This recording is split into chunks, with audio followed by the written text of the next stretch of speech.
आज पहली रात थी। बिस्तर पर फूल सजाए गए थे। सीमा और मोहित की शादी हुई थी। शादी बहुत धूमधाम से की गई। सीमा बेड पर बैठी थी, कैमरामैन फोटो खींच रहा था। वो कभी दाएं सर कर रही थी तो कभी बाएं की तरफ। सब लोग नए थे, हर चेहरा अजनबी था। मोहित पास बैठा था। सब मोहल्ले वाले दुल्हन देखने आए हुए थे। सीमा नजरें झुकाए बैठी हुई थी। रात के 12 बज चुके थे। वो बहुत थक चुकी थी। भूख से बुरा हाल था। सब चले गए। दरवाजा बंद हुआ। मोहित सीमा के पास बैठा और बोला, तुम ऐसा करो, चेंज कर लो, थक गई होंगी। सीमा ने ड्रेस चेंज किया। भूख से उसकी बुरी हालत हो रही थी, लेकिन क्या कर सकते थे। मोहित को उसकी थकन से क्या वास्ता था। वो मोहब्बत भरी बातें कहाँ करना चाहता था। सीमा पर अपनी मर्दानगी का रोब डालते हुए बोला, देखो मुझे तमाशे अच्छे नहीं लगते। मेरी बातें कान खोलकर सुन लो। मैं बार बार ये बातें नहीं बोलूंगा। अब घर के सारे काम तुम्हारे जिम्मे हैं। खाना बनाने से लेकर झाड़ू सफाई तक सुन रही हो ना सीमा। सीमा ने हाँ में सर हिलाया। सीमा सोच रही थी कोई गिफ्ट देगा, कोई मोहब्बत भरी बातें करेगा, लेकिन उसको सीमा से काम करवाने की फिक्र थी। शादी के दिन गुजर गए। हाथ में झाड़ू, नसीब में किचन लिख दी गई। सीमा की जेठानी सीमा की सास की दोस्त की बेटी थी, लेकिन सीमा तो बिल्कुल अजनबी थी। सीमा खाना बनाना, साफ सफाई करना, कपड़े धोना, बर्तन धोना सब काम करती। जब थककर टूट जाती तो रात को पति के नखरे उठाना। मोहित बहुत रूखे हुए अंदाज में बात करता था सीमा से। रात का डिनर हुआ, अपने कमरे में चली गई। सीमा मोहित के पास बैठ गई। मोहित, शादी को 3 महीने गुजर गए हैं।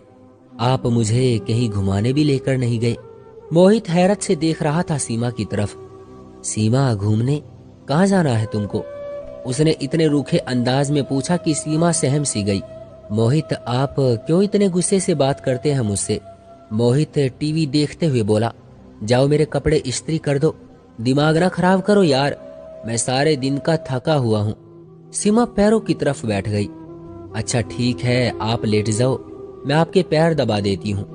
मोहित लेट गया। सीमा मोहित के पैर दबाने लगी। मोहित सो गया था। वो मोहित के पैरों को अपनी गोद में रखकर सोच रही थी, मोहित, मैंने शादी से पहले बहुत दुख देखे हैं। मुझे मोहब्बत चाहिए, उसका साथ चाहिए। आप क्यों मेरी आंखों से मेरा दर्द नहीं समझ पाते? असल में सीमा की माँ नहीं थी, सौतेली माँ के साथ जवान हुई। और सौतेली माँ क्या सलूक करती है ये मुझे लिखने की जरूरत नहीं है। सीमा ने बहुत दर्द सहे थे।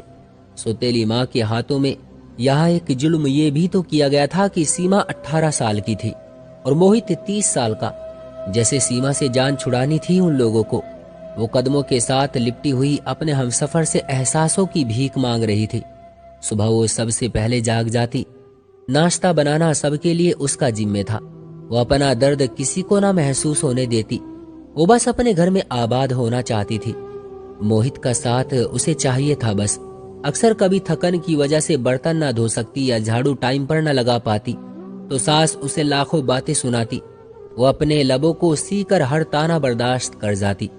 मोहित, मुझे हर महीने 5,000 रुपये दे दिया करो। मोहित ने जहर भरी निगाहों से देखा सीमा की तरफ। ठीक तो हो ना तुम? 5,000 क्यों चाहिए तुमको? सीमा ने बड़े प्यार से जवाब दिया, मोहित, मैं औरत हूँ, मुझे भी जरूरत पड़ती है। पैसे पास हो तो कभी बाजार जाऊं, अपने लिए कुछ जरूरी चीजें खरीद लिया करूंगी। अब मैं आपके भाई से तो ये बात कह नहीं सकती। मोहित को न जाने क्यों चिढ़ सी थी सीमा से। मोहित गुस्से में बोला, सीमा देखो, मेरे पास इतने पैसे नहीं है कि तुमको अलग से दे सकूं। जो चाहिए माँ से कह दिया करो, वो ला दिया करेगी। अलग से खर्चा चाहिए इसको। सीमा मोहित के पास बैठ गई। मोहित, आप ना दे मुझे कुछ, मैं आपके साथ खुश हूँ। बस आप मुझसे प्यार से बात कर लिया करें, मुझे प्यार से आवाज दे दिया करें, मेरा नाम प्यार से पुकारा करें। कसम से मैं सब कुछ भूल जाया करूंगी। दिन भर की थकन, वो पुराने दर्द, सब कुछ। बस आप मुझे मोहब्बत से पुकारा करें। मोहित ने थोड़ा सा मुस्कुरा कर कहा, तो प्यार से ही तो रहता हूँ तुम्हारे साथ। सीमा नाज उठाने वाले लहजे में बोली, मोहित, आप कहाँ करते हैं प्यार से बात मुझसे? आप तो बस गुस्सा ही दिखाते रहते हैं। मोहित, ये देखो, मैंने आपका नाम अपने हाथ पर मेहंदी से लिखाया है। मोहित तो बस बोर सा हो रहा था उसकी बातों से। सीमा प्यार से बातें कर रही थी मोहित से। लेकिन मोहित दिल ही दिल में बोल रहा था, क्या पागल पल्ले पड़ गई है मेरे, इसको क्या कहूं मैं। न जाने क्यों बेरुखी करता था वो। उन्हें नया घर बनाना था, गांव के लोग थे। मोहित ने सीमा से कहा, सीमा आज ईंटें आ जाएंगी, तुम हमारी मदद करना, ईंटें घर में फेंकनी है। सीमा ने दिन भर के काम किए, फिर रात को वो ईंटें उठा उठा कर घर में फेंकने लगी। रात का 1 बज गया था। काम खत्म हुआ, उसका जिस्म दर्द और थकन से बेजान सा हो रहा था। मोहित लेट गया, सीमा पास गई। मोहित प्लीज मेरा सर दबा दो ना, मेरे सर में बहुत दर्द हो रहा है। मोहित ने करवट बदली, यार जाओ दवाई खा लो, मुझको नहीं दबाया जाता कोई सरवर। वो बिस्तर पर लेट गई। न जाने क्यों आंखों से आंसू बहने लगे। वो रो रही थी, उसको बहुत दर्द हो रहा था। वो मुंह पर हाथ रखकर रोकने की कोशिश कर रही थी। मोहित पास सोया हुआ था, वो दर्द से सो न सकी। सुबह होने लगी और उसकी आंखें लग गई। वो सोई ही थी कि सास गालियां देने लगी, मैडम सोई हुई है, शर्म ही नहीं है, टाइम देखो। मोहित भी वहीं खड़ा था। उठी, मोहित गुस्से में था। सीमा शर्म है तुमको, जरा टाइम देखो, माँ खुद नाश्ता बना रही है, तुम्हारी आंख ही नहीं खुलती। सीमा क्या कहती। जब मोहित को कोई फर्क ही नहीं पड़ता था, सीमा मर रही हो या किसी दर्द में हो। वो चुपचाप किचन में चली गई। सारा काम किया, उसकी हालत काफी खराब थी। उसने किसी से कुछ न कहा। शादी को 3 साल गुजर गए थे, लेकिन औलाद नहीं थी। इन 3 सालों में कोई ऐसी सांस नहीं थी जब कभी सुकून पाया हो। नए घर का काम शुरू किया, वो मजदूरों की तरह काम करने लगी। दिन भर सबके लिए खाना बनाती, फिर कभी ईंटें उठाकर देती तो कभी मिट्टी उठा रही थी। 4 महीने उसने इस तरह ही मजदूरी की, घर तैयार हुआ। मोहित के साथ रहते हुए भी वो मोहित से दूर थी। मोहित उससे दूर रहने लगा। दिन की दूरी तो क्या, रातों की दूरियां भी बढ़ने लगी थी। औलाद ना होने के ताने देने लगे। एक डर सा जो उसे सताने लगा। मोहित तो पहले ही उसे दुख देता था, लेकिन अब औलाद ना होने के ताने। घर में सीमा से छुपकर मोहित की दूसरी शादी की बातें होने लगी। वो सबके व्यवहार समझ रही थी। उसे महसूस होने लगा कि कुछ तो गलत हो रहा है। सीमा एक नौकरानी से बढ़कर कुछ नहीं थी। वो लबों को सिए बैठी थी। सीमा को एक डर था, कहीं मोहित मुझे दूर ना कर दे। लेकिन जेठानी की छोटी बेटी ने बताया, चाची मम्मी कह रही थी मोहित चाचू की शादी करनी है, नई चाची लेकर आनी है। सीमा समझ चुकी थी कोई तो कयामत टूटने वाली है उस पर, लेकिन वो खामोश थी। मोहित कमरे में बैठा चेहरे पर क्रीम लगा रहा था। सीमा पास गई। आजकल बहुत क्रीम लगा रहे हैं, बड़े सोने लग रहे हैं आप, सीमा मोहित के कांधे पर सर रखकर बता रही थी। मोहित आप खुश रहे हमेशा। मैं ऊपर वाले से आपके लिए बहुत प्रार्थना करती हूँ, आपकी जिंदगी की प्रार्थना करती हूँ। आपके साथ ही तो मेरा सब कुछ है। जैसे वो एक दर्द दिल में छुपाकर खुद को समझा रही हो कि मोहित मुझे कभी नहीं छोड़ेगा। और फिर वो दिन आ गया। लड़की वाले मोहित के घर आए। सास ने सख्ती से कहा, सीमा खाना बनाओ और अपने कमरे में चली जाओ, सामने ना आना। वो इतनी बेरुखी समझ रही थी। उसने शादी के बाद एक काम सीख लिया था, दर्द को छुपाना, खामोशी से रोना और किसी से शिकवा न करना। वो वापस पलटकर देखती तो सौतेली माँ थी जो उसे वापस एक्सेप्ट ना करती। सामने मोहित की शादी थी जो कभी भी तलाक के कागजात हाथ में थमाकर धक्के देकर निकाल सकता था। मोहित का रिश्ता तय हुआ। कुछ दिनों में ही सीमा को तलाक हो गई और वो दूसरी पत्नी ले आए। जिस कमरे में वो मोहित के साथ रहती थी, आज उस कमरे में मोहित की बाहों में कोई और थी। सीमा को अलग से एक कमरा दे दिया गया। वो हसरत भरी निगाहों से देखती रहती थी।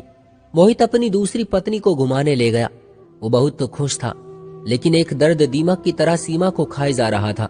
घर के काम, दिन भर की थकन, रात की तन्हाइयां, दर्द, बेपनाह लापरवाही। नई दुल्हन को सब बहुत प्यार करते थे, लेकिन सीमा एक कोने में पड़ी रहती थी। शायद सीमा मौत के करीब आ गई थी और फिर एक रात वो कमरे में सोई हुई थी। शायद आज वो दर्द ना बर्दाश्त कर पा रही थी। सर में दर्द बहुत ज्यादा था। वो सर पर दोनों हाथ रखकर चीखने लगी। सब अपने कमरों में सो चुके थे। दर्द इतना ज्यादा था कि बर्दाश्त न कर पाई। वो मोहित को आवाजें देती रही, लेकिन मोहित दूसरी पत्नी की बाहों में सोया हुआ था। वो जमीन पर गिर गई, तड़पने लगी। न जाने कितनी आवाजें दी थी उसने। आखिरकार वो सुकून की नींद सो ही गई। वो ये जालिम दुनिया छोड़कर चली गई। सास गालियां दे रही थी, कमीनी मनहूस सोई हुई है अभी तक, सोने दो आज इसे, कोई ना जा उठाने। अभी तक नहीं उठी। सवेरा नाश्ता बनाने के लिए मोहित ने आवाज दी। माँ सीमा को बोलो हमारा नाश्ता हमारे कमरे में भेज दे। माँ ने गाली दी। वो मनहूस सोई हुई है अभी तक, सोने दो आज उसे, कोई न जाना उसके कमरे में। दोपहर का समय हो रहा था, सब अपने अपने काम में बिजी थे, लेकिन अभी तक सीमा कमरे से बाहर नहीं आई थी। आखिर में हार थककर सास कमरे में गई, देखा सीमा ऊंधे मुंह जमीन पर पड़ी थी। सास ने शोर मचा दिया, सब इकट्ठे हो गए, देखा वो अकड़ चुकी थी। उसकी लाश को चारपाई पर डाला, उसके आंसू अभी तक आंखों में थे। अचानक से कैसे मर गई? उन लोगों ने उसका अंतिम संस्कार किया। कोई आंख न रोई थी। एक दिन उसके कमरे की सफाई करते हुए मोहित की दूसरी पत्नी ने देखा, कुछ रिपोर्ट और दवाइयां थी उसके कमरे में। वो देखकर हैरान हो गई कि उसको ब्रेन ट्यूमर था। न जाने कब से वो ये दर्द सह रही थी। एक डायरी भी लिख रही थी, इसमें वो अपने दर्द लिखा करती थी। उसकी डायरी की कुछ बातें ये थी, मोहित मुझसे रूठा रूठा रहता है, मेरी तरफ देखता ही नहीं। आज मैंने सारा दिन मजदूरी की, मोहित ने मुझे ठंडा पानी पिलाया। हाँ, मोहित ने मुझे ठंडा पानी पिलाया। मैं बहुत खुश हूँ। मोहित कहता है मैं बहुत अच्छी हूँ, लेकिन फिर भी पता नहीं क्यों मुझसे दूर रहता है। आज मैं उसके लिए तैयार हुई थी, खुद को संवारा था, लेकिन पागल ने एक बार भी मेरी तरफ नहीं देखा। फिर मैं नाराज भी नहीं हुई। वो बहुत डांटता है मुझे। सच कहूं तो मुझे जानलेवा बीमारी है, लेकिन मैं मोहित को नहीं बताऊंगी, वो परेशान हो जाएंगे। हमारा घर बनकर तैयार हो गया। मैंने अपना कमरा बहुत सजाया। मोहित की शादी कर रहे हैं, मुझे घर से निकाला तो कहां जाऊंगी। इसलिए मैंने तलाक के कागजात पर साइन करके मोहित से इसी घर के एक कोने में पड़े रहने की गुजारिश की। कहा कि जिंदगी भर तुम्हारी गुलाम बनकर रहूंगी, मुझे इस घर से मत निकालो। इस घर की बहू नहीं, कम से कम नौकरानी ही बनकर रह लूंगी। मेरा तो कोई भी नहीं है, बस नौकरानी बनकर मरने तक यही रहूंगी। मोहित अपनी दुल्हन से बहुत प्यार करता है। मोहित ने उसे बर्गर ला कर दिया। मैंने कहा मुझे भी ला दो, तो कहता है तुम जाकर बर्तन धो, दिमाग ना खराब करो मेरा।